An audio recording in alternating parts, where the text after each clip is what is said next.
Hello दोस्तों, online form में आपका स्वागत है। Rajendra Prasad central agriculture university lower divisional clerk junior account clerk का जो है मॉक टेस्ट का आज चौथा दिन है दोस्तों। और लगातार जो है आप लोग भरपूर रिस्पांस दे रहे हैं, बहुत आप लोगों का सहयोग मिल रहा है, बहुत प्यार दे रहे हैं। चलिए आज जो है लेकर आए हैं हिंदी व्याकरण और जनरल नॉलेज पर कुल 40 प्रश्न। ठीक है दोस्तों, हिंदी व्याकरण और जनरल नॉलेज पर कुल 40 प्रश्न लेकर आए हैं। तो नौकरी की इस जंग में दोस्तों अपनों से नहीं सपनों से लड़ना पड़ता है। और ऊपर आप लोग देख रहे हैं गूगल पे, फ़ोन पे। तो दोस्तों यदि आप कुछ हेल्प करना चाहते हैं, क्योंकि आपके इस चैनल ऑनलाइन फार्म को यूट्यूब की तरफ से कोई रेवेन्यू अभी तक प्राप्त नहीं होता है, तो यदि आप लोग कुछ हेल्प करना चाहते हैं तो इस फ़ोन पे या गूगल पे नंबर पर आप लोग सहयोग कर सकते हैं। ठीक है दोस्तों, तो चलिए आज का वीडियो शुरू करते हैं। कुल 40 प्रश्न हैं हिंदी व्याकरण और जनरल नॉलेज के। ठीक है दोस्तों, चलिए देखिए ये पहला क्वेश्चन। संस्कृति का विशेषण क्या है? ऑप्शन ए है सांस्कृतिक, बी है सांस्कृतिक, सी है संस्कृत और डी है सांस्कृतिक। तो संस्कृति का विशेषण क्या हो जाएगा दोस्तों? सांस्कृतिक। ठीक है दोस्तों, सांस्कृतिक। चलिए दूसरा क्वेश्चन है दोस्तों, दर्पण एक पत्रिका है, दर्पण एक मासिक पत्रिका है में विशेषण कौन सा है? ऑप्शन ए है दर्पण, बी है मासिक, सी है पत्रिका और डी है इनमें से कोई नहीं। ठीक है दोस्तों, तो इसका आंसर क्या हो जाएगा दोस्तों? बी मासिक। मासिक जो है दर्पण एक मासिक पत्रिका है में विशेषण है, विशेषण जो संज्ञा की विशेषता बतलाता है। ठीक है, चलिए तीसरा नंबर क्वेश्चन। बाहर दोस्तों तेज बारिश हो रहा है, इसलिए आवाज़ यदि क्लियर नहीं होगी तो इसके लिए आप लोग थोड़ा ध्यान से सुनिएगा। ठीक है दोस्तों, चलिए तीसरा क्वेश्चन देखते हैं। निम्नलिखित में से संज्ञा विशेषण जोड़ी में से कौन सा सही नहीं है? विषैला, यहाँ पर ये वाला रहेगा विषैला, पिता पैतृक, उन्नति उन्नत, प्रांत प्रांतिक। तो इसमें कौन सा सही आंसर हो जाएगा दोस्तों? इसका आंसर हो जाएगा प्रांत प्रांतिक। ठीक है दोस्तों, चलिए नेक्स्ट क्वेश्चन देखिएगा। चौथा क्वेश्चन है दोस्तों, निश्चित, यहाँ पर रेड कलर में किया हुआ है दोस्तों, यानी निश्चित शब्द क्रिया विशेषण के किस भेद के अंतर्गत आता है? ऑप्शन ए है परिणामवाचक, बी है प्रश्नवाचक, सी है हेतुबोधक। तो निश्चित शब्द क्रिया विशेषण के किस भेद के अंतर्गत आता है दोस्तों? इसका आंसर हो जाएगा हेतुबोधक। हेतुबोधक क्रिया विशेषण के अंतर्गत आता है निश्चित। आगे देखिएगा, संज्ञा की विशेषता बतलाता है। ऑप्शन ए है विशेषण, बी है संधि, सी संज्ञा, डी इनमें से कोई नहीं। तो इसका आंसर क्या हो जाएगा दोस्तों? इसका आंसर हो जाएगा विशेषण। विशेषण जो संज्ञा की विशेषता बतलाता है उसे विशेषण कहा जाता है। चलिए छठवां नंबर क्वेश्चन देखिएगा दोस्तों, कौन सा विकारी है? क्रिया विशेषण, विशेषण, संबंध बोधक, समुच्चय बोधक। तो इसका आंसर क्या हो जाएगा दोस्तों? विशेषण जो है विकारी है। ठीक है दोस्तों, चलिए 7 नंबर क्वेश्चन देखिएगा। निम्नलिखित शब्दों में से कौन सा शब्द क्रिया विशेषण है? ऑप्शन ए है सूर्योदय, बी है नीला, सी है विगत, डी है धीरे धीरे। तो इसमें कौन आंसर हो जाएगा दोस्तों? इसका आंसर हो जाएगा धीरे धीरे। धीरे धीरे जो है क्रिया विशेषण है। चलिए 8 नंबर क्वेश्चन देखिएगा दोस्तों। 8 नंबर है, निम्नलिखित वर्णों में से कौन सा वर्ण महाप्राण है? ऑप्शन ए है क, बी ग, सी ख और डी ट। तो महाप्राण कौन सा है दोस्तों? इसका आंसर हो जाएगा ख।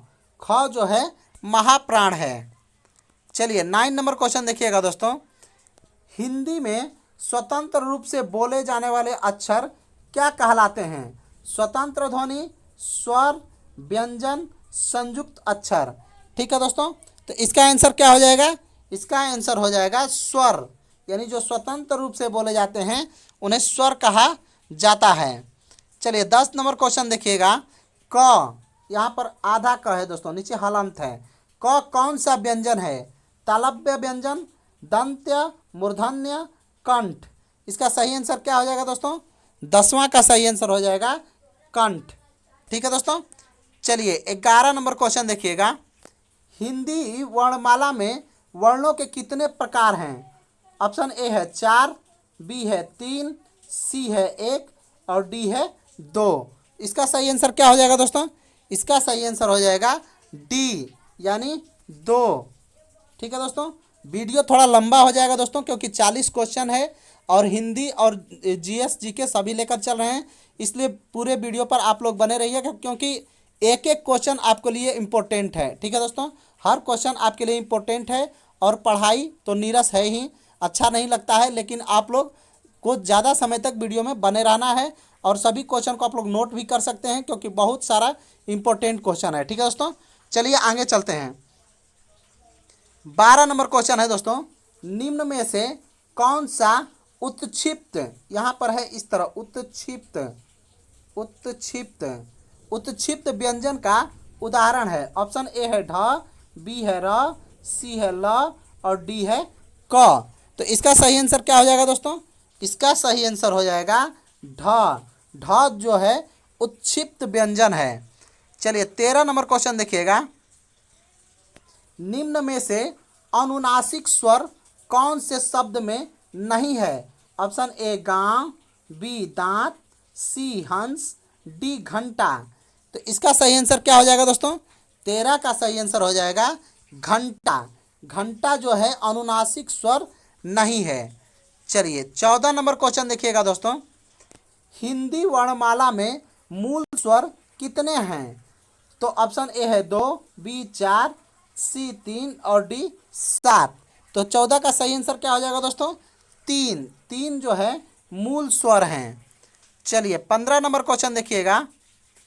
जो शब्द दूसरों के योग से नहीं बनते हैं, जैसे नाक, कान आदि, इन्हें कैसे शब्द कहा जाता है? ऑप्शन ए है रूढ़ शब्द, बी है योग रूढ़, सी है यौगिक, डी है इनमें से कोई नहीं। तो इसका आंसर क्या हो जाएगा दोस्तों? 15 का इसका आंसर हो जाएगा रूढ़ शब्द। रूढ़ शब्द जो हैं जो दूसरों के योग से नहीं बनते हैं ये। ठीक है, चलिए 16 नंबर क्वेश्चन देखिएगा। 16 नंबर क्वेश्चन है दोस्तों, वह शब्द जिनमें लिंग, वचन, कारक, काल, वाक्य आदि के कारण कोई विकार नहीं पैदा होता है, वह व्याकरणिक दृष्टि से किस कोटि के शब्द हैं? ऑप्शन ए है विकारी, बी है सामान्य शब्द, सी है अविकारी या अव्यय और डी है इनमें से कोई नहीं। तो इसका सही आंसर क्या हो जाएगा दोस्तों? इसका सही आंसर हो जाएगा सी, यानी अविकारी या अव्यय। क्या हो जाएगा? अविकारी या अव्यय। इसका सही आंसर हो जाएगा अविकारी या अव्यय। चलिए अगला क्वेश्चन देखिएगा 17 नंबर। कोई शब्द जब तक किसी वाक्य का अंग नहीं बन जाता तब तक शब्द रहता है, जब वह वाक्य में प्रयुक्त हो जाता है तो उसे क्या कहा जाता है? यानी जब कोई शब्द वाक्य का अंग नहीं बनता तब तक तो शब्द रहता है, जब वाक्य में प्रयुक्त कर लिया जाता है तब वह क्या कहलाता है? ऑप्शन ए है वाक्य, ऑप्शन ए है वाक्य, बी है संयुक्त शब्द, सी है पद और डी है संयुक्त वाक्य। इसका सही आंसर क्या हो जाएगा दोस्तों? पद हो जाएगा। चलिए नेक्स्ट क्वेश्चन देखिएगा। किसी व्यक्ति या वस्तु के नाम की जगह दूसरे शब्दों का प्रयोग करते हो तो ऐसे शब्दों को क्या कहा जाता है? ऑप्शन ए संज्ञा, बी अव्यय, सी सर्वनाम, डी इनमें से कोई नहीं। इसका आंसर क्या हो जाएगा दोस्तों? इसका आंसर हो जाएगा सर्वनाम। इसका आंसर क्या हो जाएगा? सर्वनाम। चलिए 19 नंबर क्वेश्चन देखिएगा दोस्तों।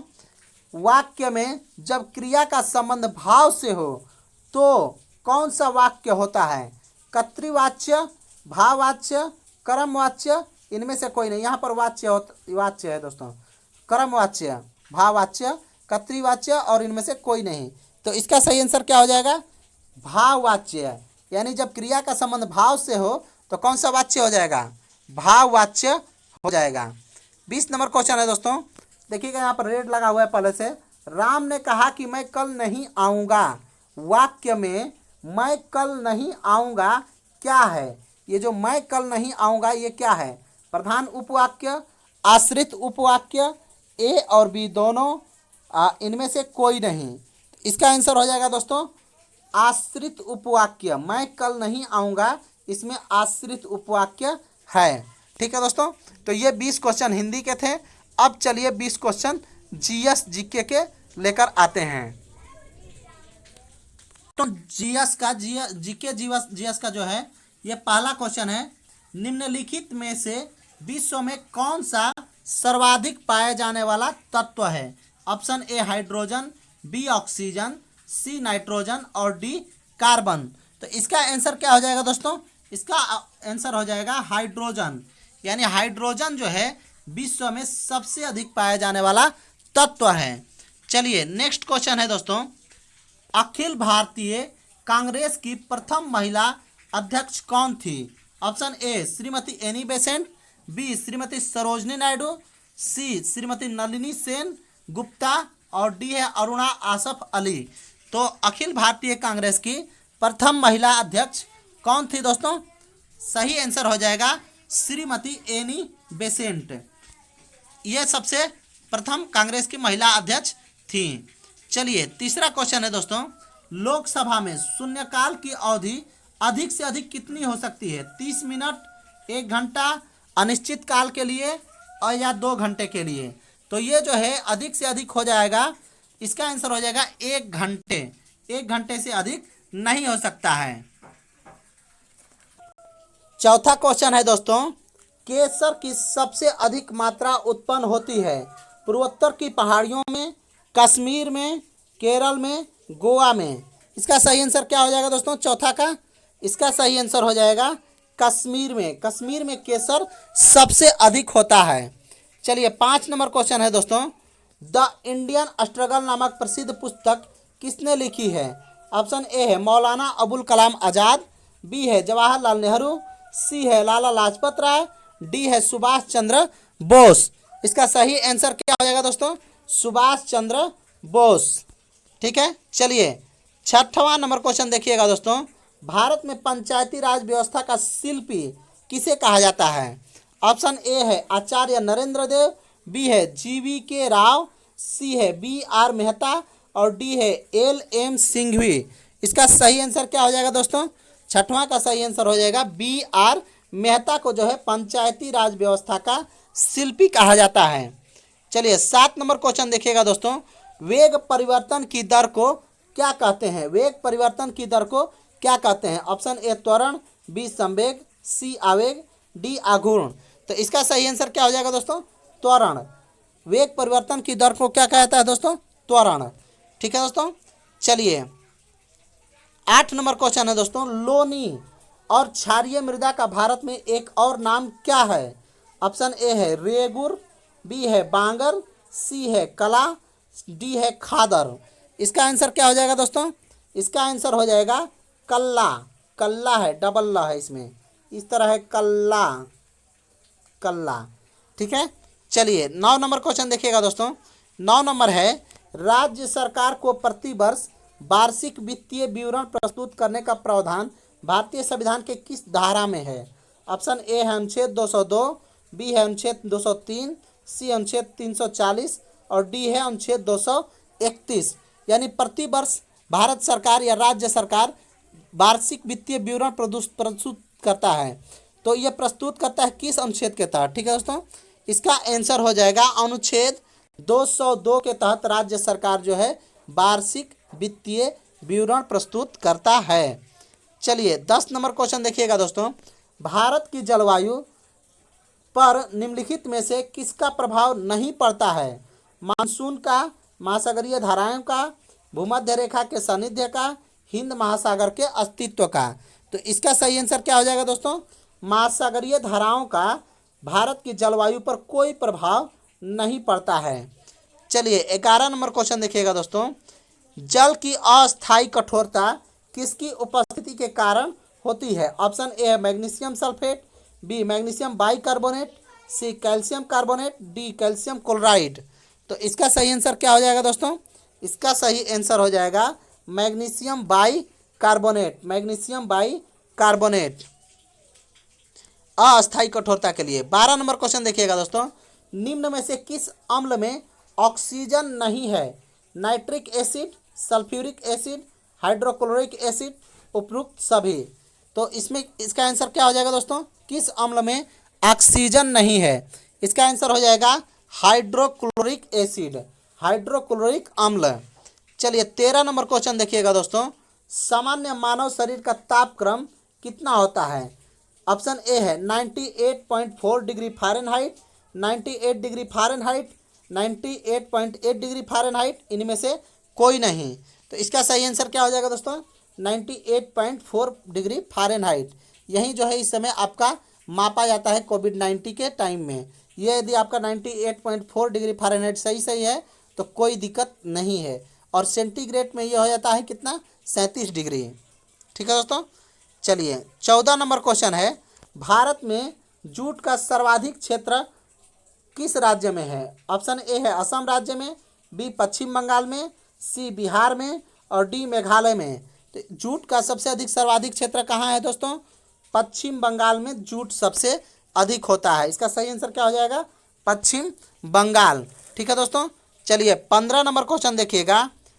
भारतीय संविधान के बृहद होने के कारण क्या हैं?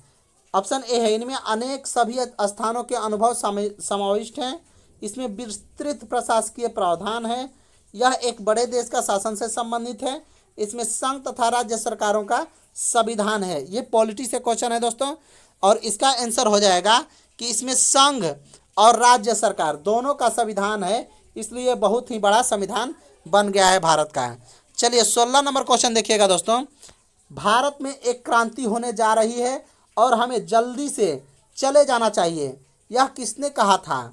ऑप्शन ए है सर स्टेफोर्ड क्रिप्स, बी है लॉर्ड पैथिक लॉरेंस, सी है लॉर्ड बेवेल और डी है एवी अलेक्जेंडर। तो इसका सही आंसर क्या हो जाएगा दोस्तों? इसका सही आंसर हो जाएगा सर स्टेफोर्ड क्रिप्स। क्रिप्स साहब ने कहा कि भारत में एक क्रांति होने जा रही है और हमें जल्दी से चले जाना चाहिए। चलिए 17 नंबर क्वेश्चन देखिएगा दोस्तों। महात्मा गांधी द्वारा चलाया गया प्रथम जन आंदोलन कौन था? ऑप्शन ए है असहयोग आंदोलन, बी नमक आंदोलन, सी भारत छोड़ो आंदोलन और डी नील आंदोलन। तो इसका आंसर क्या हो जाएगा दोस्तों? इसका आंसर हो जाएगा असहयोग आंदोलन, गांधी जी द्वारा चलाया गया प्रथम जन आंदोलन था। चलिए 18 नंबर क्वेश्चन देखिएगा दोस्तों।